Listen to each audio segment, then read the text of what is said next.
Hey, this is John Fernay, the co-host of the Maryland Crabs, and I am here today with a Maryland Crabcake for your listening pleasure. What's a crabcake?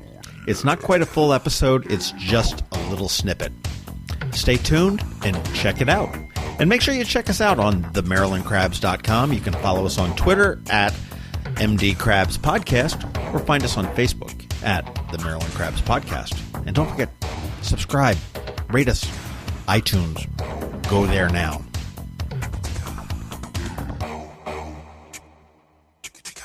On a dark London street, someone lurks in the shadows, even becomes a shadow. The shadow judges, plots, and waits until prey is in sight, and then.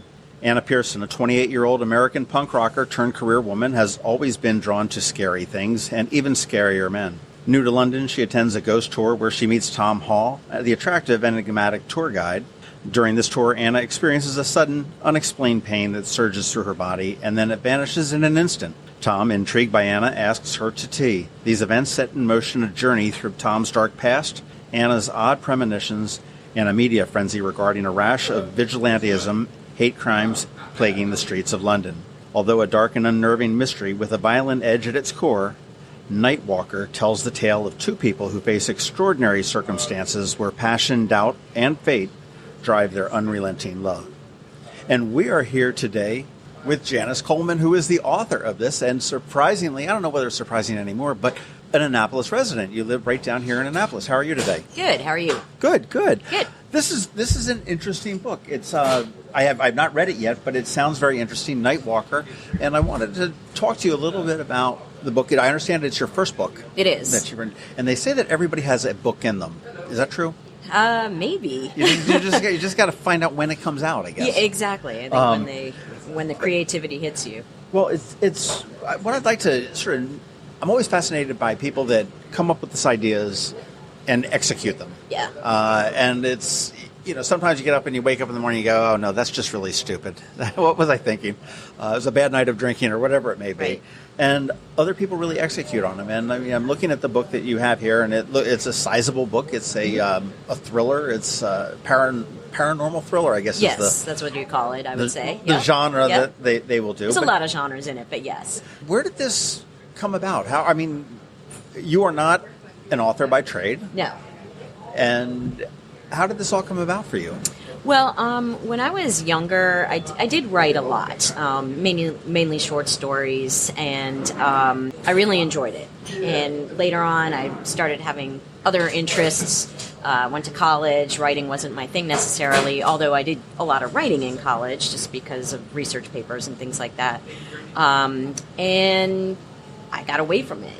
And then it's probably been about 5 years now, I was at a ghost tour in Ellicott City with my husband and my daughter, and I was looking up at one of the haunted houses and thought to myself, I have not read a book about a ghost tour guide. And that's where it sparked. So that's where the idea came from. And how long ago was that? I think about 4 or 5 years ago. It's hard to pinpoint, but around there. Quickly did you start writing it? I mean, now started pretty quickly because strike while the iron is hot. Yeah. The idea was in my head. I did not know where it was going though, and as I started to write, the character started to develop. As I started to write, the paragraphs started to develop, and then the chapters started to develop. I tried to do an outline, and it didn't really work for me. But just the process of writing was just so interesting, where I didn't have an idea necessarily, but while I was typing a sentence, like, oh, I could do this, oh, this will work, So, and of course I had to go back and read it over and edit it many, many times. But just that writing process where that creativity just came out while I was writing was really interesting. Well, we spoke with the author in Davidsonville named Jeff Gunhus, who he said that his process is that he gets up every morning, and he's got like 16 books to his name at this point, and he's an accidental author, to be honest with you. But he's got 16 books. He says, I get up every morning. I'm an early riser, and I write from 5 to 7. That's my thing. And sometimes I write a lot. Sometimes I write a little.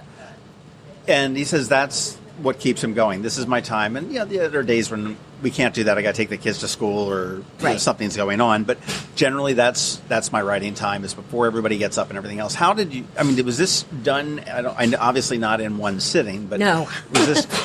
was this written over a period of weeks, months, years? Years. Okay. It took years. I have a full-time job. I have a couple of part-time jobs. I have a husband. I have a daughter. She's in college now, but at the time she was not. So I was quite busy. But my favorite time to write was when everybody was asleep, and I could just sit up in bed with my laptop, with my earphones on, listening to music, and that's when I would write. Sometimes I would write when I had an idea that I just had to get out. So I would just make sure I made the time that day to get that idea on paper. You say you listen to music. I mean, is that how you get into your zone? Yes, it's always been. I love music. I'm kind of a music snob. I mean, there's certain genres I love, certain genres I do not love. Okay, all right. Which genres do we love and which do we hate? Love prog rock, love punk rock. I do not like pop rock. I do not like country. How do you feel about like classical? Not No? my I Okay. respect it. Okay, Right. yeah, fantastic. But you're know, not buying the latest No. Beethoven's latest CD. No. So, but it's interesting, as in the book, the main character, Anna, a lot of people said, oh, she's you. She's really not me. She's not me in personality. There's a lot of things in there that I would never do. But in terms of her interests, we share a lot of. And same with Tom, the other main character, who is the ghost tour guide. He has some music genres that he likes that I like too. Well, I imagine as you develop any kind of a fictional character, I mean, you've got to it's got to be a little bit easier to develop it off of somebody you know. Of course, whether yeah. it's your daughter or your husband or yourself or your Yeah. dog. I don't. It's the scene is London, Yes. and the impetus is Ellicott City. Yes. So, how do we jump across the pond to do this? Well, it was only Ellicott City because we go on ghost tours all the time. So when Halloween comes around, Halloween is All right, we're gonna favorite stop here time. real quick. You Yes. do ghost tours all the time. Where Yes. are your best ghost tours that you've been? Key West, Okay. Annapolis, probably the watermark one. Mm-hmm. But I've been on the other one, which is good too. Right. But I'd say Key West was probably the best. Okay. Yeah, it's Okay. amazing. So, Okay. but the Annapolis ones are great too. Okay. So. Okay. So we're in Ellicott City, Yes. and the ghost tour. So how did we get over into London? Why not Ellicott City? Well- or Annapolis or Key West? I love British television, okay, and British actors. So that's kind of why I wanted to do it in London, just because that's what I like. So I did a lot of research. I'm going to put that in quotes because I had never been to London. Okay, so I did research on some books, travel guides, things like that. So I wrote the book just with that research. And my husband read it. He's like, it's good, but it really needs to be embellished. I've always wanted to go to London anyway, so this was a good excuse. So we all went to London, my family and I was able to walk around, really feel the city, and I think I've embellished every paragraph in the book after being in London. It's just, there's no comparison from just reading about a place and being engrossed And walking on the Yeah, streets it and just- the same streets. Yeah, little details, but even big details, even the feel of it. So How long were you in London? 2 weeks. Okay, so you had some good time to be able to get out there and Yeah. really get And into I it. loved it. I mean, it did not disappoint. It is my favorite city I've ever been to. Now you've is this considered a self-published book or? Well, is yeah, it- yes and no. Or, okay, how did the whole publishing thing end up? I mean, is that a big hurdle for a first-time author? I've got to imagine it's yes. just sort of like a musician. Hey, I've got a great song, Right. and the record labels are like, yeah, okay, that's nice. Exactly, yeah. So I tried to get an agent. Generally got back stock. We'll call us. stock Don't call us. We'll answers. call you. Yeah, kind of like this is always subjective, and don't give up. Things Right. like that. And finally, I contacted one in London, who actually gave me some good advice. He says that there are so many authors out there and so many submissions that breaking in is super hard. And even if you do break in, the publisher has to want you. So an agent might want you, but if the publisher says this is not the right time, they're not going to publish you. Right. So I went ahead and I did the self-published route because it's quite easy. You go through it, there's a few out there. I went through the Amazon one, KDP Publishing. Okay. And they print on demand, so you don't have to buy Inventory, 5,000 books right. in inventory and hope that they sell. You buy what you want, like for book signings and things like that. And then they sell it and you get some royalties. It's not a huge money maker or anything like that, but it's there. However, just recently, I've signed with Deloitte Publishing, which is a new publishing company, and we are relaunching the book. Actually, it's live right now. It's the same book. We've changed the cover. We've changed just a couple of things on the interior cover. Other than that, it's the same book. But we're relaunching it, and Serena Lee is her name. She's going to be doing a lot of the promotion for the book. So it was self-published. Now it's through a very small publishing company. Okay, so, and you can get this on Amazon. Obviously, you can look up Nightwalker, and that will pop. Put my name on there too, Nightwalker, and then you can even just type Janice, and it'll come up. Yeah, because there's a couple of titles out there, Nightwalker, not the same thing. Available anywhere local stores? Yeah. Old Fox Books. They're great. Yeah. In Annapolis, they have it. Soundgarden in Baltimore, the record store, they have it. Red Emma's in Baltimore has it. Probably a couple others. One. Yeah. I think there's one or two others. I just can't think of it right now. And it's a perfect thriller as we come into the Halloween season. Absolutely. That's for sure. 100%. And what is a little snippet in there that might surprise you? Is there anything in there that might surprise the reader? A little twist that's without giving away the farm. Can't really say that, but I can say there are a lot of twists, and I can say that the people that I've gotten feedback from who've read it did not expect the ending. So that's the best. Did not. Yeah, that's the best kind did of. Not guess what the deal was. So. When you come out of a movie and you're like, "Oh, didn't see that coming," yes. or "What the hell just happened?" And yep. Oh, okay, this makes sense. And when you're writing it, you don't know if that's going to be the case. You don't know, is this too obvious? It's very difficult because you're engrossed in it, and just kind of having that objective view of it is really difficult. So it was really refreshing to have the people who came up to me and said, yeah, I did not expect that. I did not guess that. Yeah, Janice, so I want to step back a little bit. I mean, when you started to write this, was the end in sight? No. That's what I was saying before. It's like the book kind of just wrote itself as I was coming through. Once again, going back and editing it many times to make sure everything fit and made sense and reorganized some things. But no, I did not have any idea. So it was kind of a surprise to me too. That's so you had no idea. There was no okay, this is this tour guide and this woman, this love interest are going to get into it. There's going to be some deep, dark secrets in this and that. They're going to live happily ever after. I mean, that was never... Maybe a little bit of that, but a lot of the twists, no. But it's certainly in the beginning. I mean, I knew that there was going to be a ghost tour guide. I knew that there was going to be a young woman she's an American, but she moved to London. And I knew that they were going to have a relationship. And I knew that there was going to be a lot of paranormal things surrounding them, and how they get through. So it's a very character-driven book, actually. I've read a lot of. I'm a big fan of this genre, but I've read a lot of thrillers where the characters just weren't developed.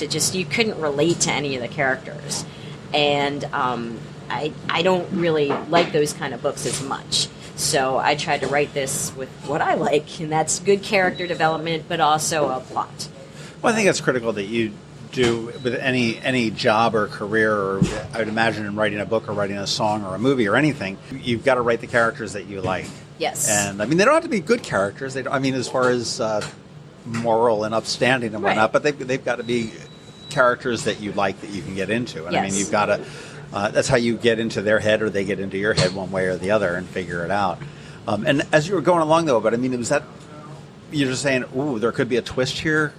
Let's go down this road and see where it goes. Yeah. And then maybe it goes someplace and we get back onto the main road and sometimes it's a dead end and you're like, yeah, okay, well, we'll scrap it. Exactly. You just said it in a nutshell. That's pretty much how I did it. Help from the family? Oh yeah, definitely. My husband is an editor by trade anyway, so he helped me edit it. He also has a master's degree in publication design, so he helped me with the first cover. And then my daughter, she's very intelligent and just able to be very objective, and she would say things like, Anna wouldn't say that. Like, think about it, yeah, you're probably right. So I have a tendency to be a little stubborn, so my immediate reaction is, what? No. But then think about it for a second and say, okay, maybe you're right. But sometimes I disagree. Do you not understand I'm your mother? Yeah, exactly. Well, I did that with my husband too, so that's so yeah, definitely help from my family and a few friends of mine. My sister-in-law read it as well. So yeah, I definitely had help from. And this is as you were going along. As I was going along, and the finals, of course, too. So. Yeah, of course, you want to get the affirmation from those closest to you. That's for sure. Now, throughout the whole process, from the thought, the travel to London, the gelling of the book and everything else, the writing and everything else, the publication. What was the most challenging for you? I mean, you've said the book pretty much wrote itself. Okay, yes. So I just picture you sitting in front of a computer with your fingers not moving and this, some paranormal ghost typing its own book or something like that. But not quite like that. Right. Sure. But, well, no, I mean, it was. I get it. It was easy. It came to you, and it was fairly. The plot came to you. It did. I wouldn't say it was easy though, because I mean, definitely hit some pitfalls, and I'd sit back and I'd think, wait, that's not going to work because this happened. So I'd have to really think about it, and sometimes I'd get bogged down in that. Mm-hmm. So sometimes it was hard to write. And so I certainly had writer's block through this. I mean, it took me 3-4 years to write. Right. So, I mean, part of it was time, but also part of it was, okay, where am I going with this? And was this a consistent writing project for 3 or 4 years, or was it? I mean, for the most part. I mean, obviously, I'm not saying every single day, but I mean, there wasn't like, okay, I've written this, and I'm like, oh gosh, I don't know what I'm going to do. Put it down, then come back 8 months later and go, okay, maybe I'll write a little bit more. I wouldn't say it was 8 months ever, but relatively consistent. But sometimes I'd go in spurts. Sometimes I would take a break for a few weeks and then come back to it and just write every day. Welcome to the world of writer's block. Yeah, exactly. But what was the most difficult thing, the most challenging thing in the whole process? Was it finalizing the final edits? Was it the creation, or nothing really? It was all difficult, or? I'd have to think about that. I think just making sure that the twists made sense and having to go back. Also, timeline. So many little things where you have to go back and look and say, okay, what day was this? Did I have this correct later on? Little things like their code is on, and then, all of a sudden maybe their code is off. And is it okay not to mention that? Just little. They go through that in the movies too, right? So those fine little details, and that was kind of difficult.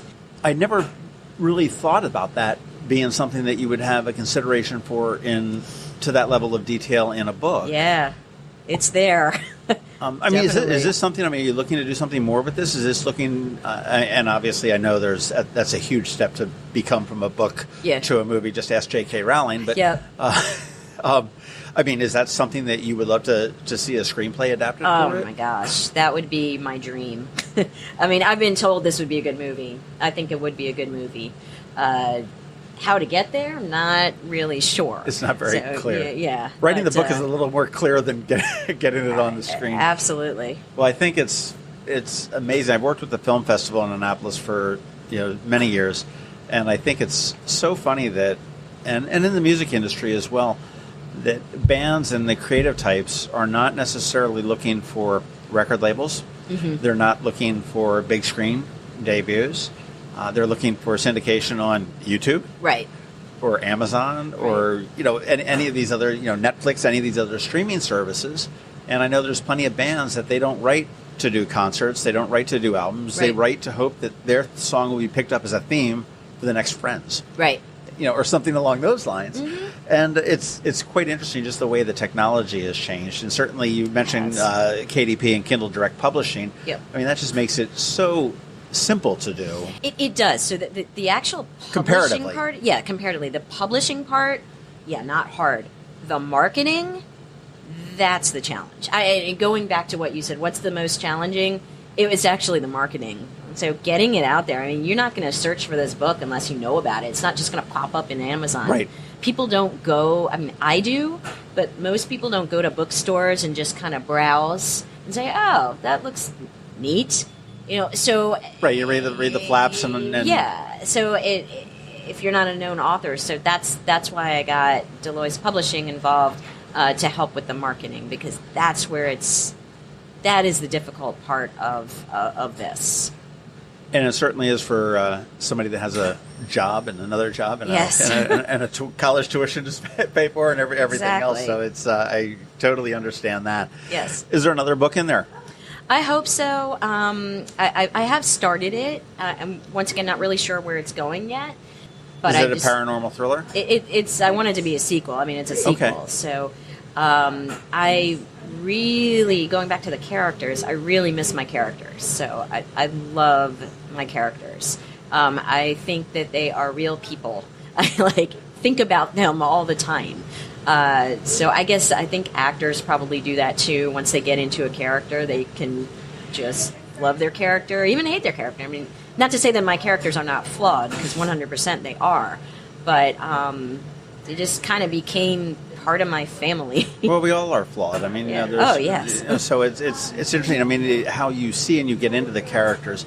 Have you ever read a book, or perhaps in this book that you've written, Nightwalker, that you actually met somebody and go, "Oh, that's Anna," or "Oh, that's that's Tom," or I don't know about met. The Tom is sort of based on Sherlock. Benedict Cumberbatch is Sherlock in a way. He's not him at all, but just sort of his pretentiousness, kind of his look, just kind of the typical British, right. uppity. Right. So Anna, I mean, I'm maybe a conglomerate of people that I've known in the past. But not, I don't know anybody that I've actually met that is, oh yeah, this is 100% this character. Right. No. Okay. Well, okay, so we know we can get Nightwalker on Amazon.com. We know we can go down to Old Box Books and get it there and get a cup of coffee there. We are here at Zoo Coffee, so that's what the grinding sound is that we heard in the background there. They're making some of their great coffee, but we love to come here, a local homegrown coffee shop. But what are you doing as far as you talk about the promotion and the marketing of the book is some of the difficult things? Is there anything local that we've got coming up? Yes, so Art Farm, which I love Art Farm, off of Chinkapin Round Road. So great. They're on what, Virginia? They're on one of the roads there. They're right off of Chinkapin Round Road. Chinkapin, yeah. Are they on Chinkapin? They're on Chinkapin, okay. Yeah. They're great. Allison and Darren. Yeah, they're just awesome. Darren and I we both love Halloween, so we really hit it off. But we're having an event there on Thursday, October 24th from 7 to 9. Ooh, just before Halloween. Correct. It's going to be a spooky atmosphere. There's going to be a couple other authors as well, okay, and a couple of other vendors. So you all should definitely come on out. So we'll be selling our books there. I think it's there's a donation at the door just for Art Farm, but it's not expensive. Sure. So that is coming up. And then in Rehoboth, I did this last year too, is the Sea Witch Festival, which is that weekend. I think that's the 26th, 27th. Right. Yep. So I'm doing book signing at Browse About Books there. That's for a fun both bookstore days. too. That's a great bookstore, and I did it last year, and it was a lot of fun. And if you've never been to Sea Witch, the Sea Witch Festival, you should go, because I'm not one for parades, but the parade there is amazing. It's just a fun time in Rehoboth. It's pretty crowded though. So, but yeah, I will be signing. If you look at Browse About Books, their website, they'll give you the times. The times and dates and everything else. Yep. Well, that sounds good. So we're looking for a sequel Yes. to Nightwalker. Do we have a title? No, not yet. Not yet. In fact, this title came later. I was wrestling with titles, and I can't think my husband came up with it. He's usually really good at coming up with those types of things, titles.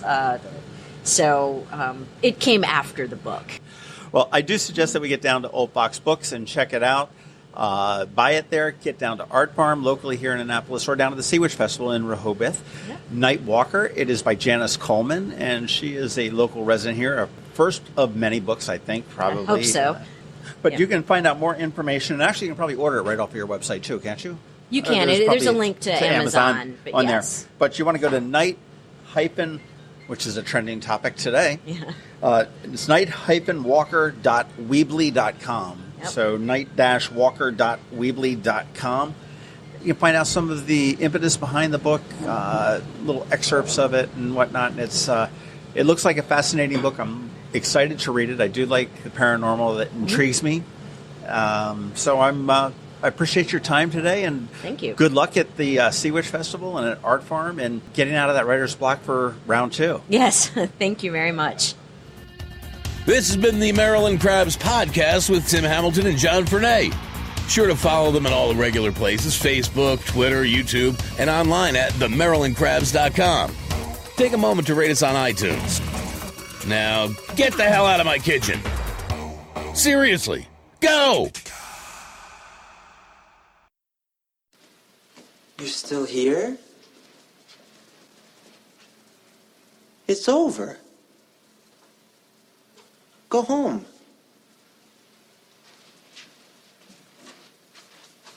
Go.